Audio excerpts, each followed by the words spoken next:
Imagine someone hands you a, a highly encrypted 2,000-year-old biological hard drive. Right, which sounds like total sci-fi, but yeah. Exactly. It looks like a simple piece of ancient fabric, but beneath the surface, it contains these layers of data so complex that we literally didn't have the technology to plug it in and read it until right now. Yeah, and that is exactly how modern researchers in this massive new multidisciplinary report are treating the Shroud of Turin. Not as a simple relic, I mean, but as an incredibly dense data matrix. Welcome to today's deep dive, where we are unpacking all of this. It really completely challenges how we view historical artifacts. I mean, by combining archaeometrics, AI, and biomechanics, this report forces us to rethink the boundaries between quantum physics and ancient history. But before we try to, read the files on this hard drive, I have to ask about the timeline. Didn't those radiocarbon tests in the 1980s definitively prove the shroud was just a medieval forgery? Well, yeah, that's always the logical question to ask. The problem with those 1988 tests is that they sampled an edge of the cloth that had been heavily handled and repaired over centuries. Oh, so it was contaminated. Heavily. It was just loaded with isotopic contamination. So to get around that, researchers recently used a technique called wide-angle X-ray scattering, or WACXS. Okay, wait. How does X-ray scattering fix the contamination problem? So instead of looking at carbon isotopes, WXS uses X-rays to measure the actual structural breakdown of the cellulose fibers themselves. Over time, the polymer chains inside the flax naturally degrade, right, at a very predictable rate. And because WXS measures the physical structure rather than chemical isotopes, surface dirt or, modern repairs just don't throw it off. Ah, I see. So trusting the 1988 test is essentially like trying to date a 1960s classic car by carbon testing a replacement bumper from the 1990s. That is beautifully put, yeah.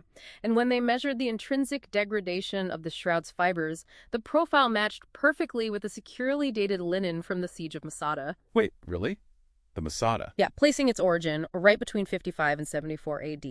And it goes further, they found 55.6% Near Eastern DNA on the cloth, along with this very specific type of aragonite limestone dust. And let me guess, that dust matches something specific. It flawlessly matches the bedrock of Jerusalem's Holy Sepulchre. Okay, so the WAXS and the environmental data securely anchor this physical cloth in first century Jerusalem.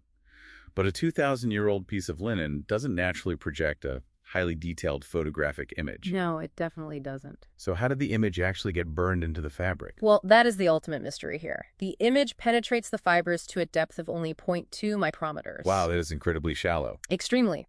It essentially oxidized the pectin in the primary cell wall, but left the underlying cellulose core entirely untouched. Hold on, for those of us who aren't botanists, what exactly is pectin in this context, and why does that matter so much? Right, so pectin is basically the natural glue that coats the very outside of the flax fiber. The fact that only the pectin oxidized means whatever created the image only affected the absolute microscopic surface.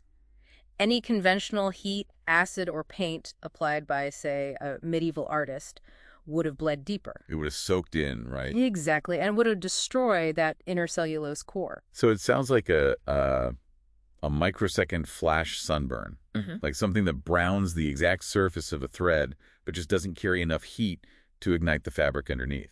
That's a really great way to visualize it, but the strangest detail actually comes from forensic odontology.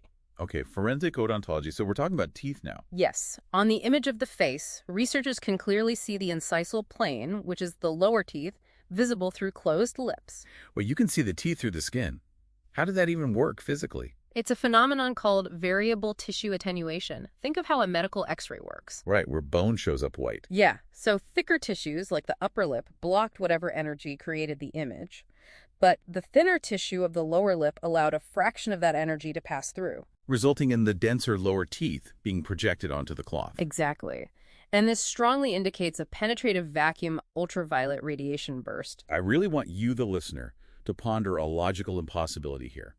Why would a supposed medieval forger somehow encode an invisible X-ray effect into a cloth? Right, knowing it would require 20th century radiation physics to even notice it. Exactly, it makes no sense. It completely defies logic, which leads to this fascinating concept that report calls the information latency paradox. The information latency paradox. Yeah, so the artifact holds 3D topographic maps and anatomical X-ray data that literally couldn't be decoded until we invented the machines to read it. That is wild. It is.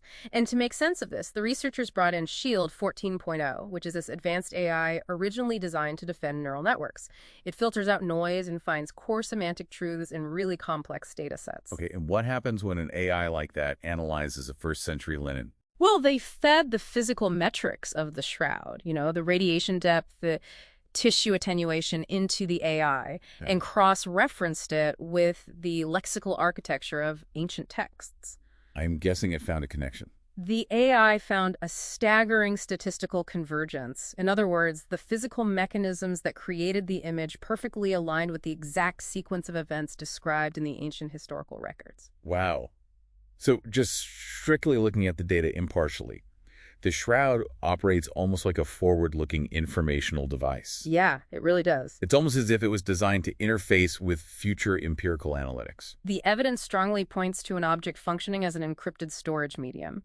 The topological and internal anatomical data simply sat there, locked away. Just waiting for modern machine learning and advanced imaging to finally arrive and decode it. Exactly. Which leaves us with this final thought for you to mull over.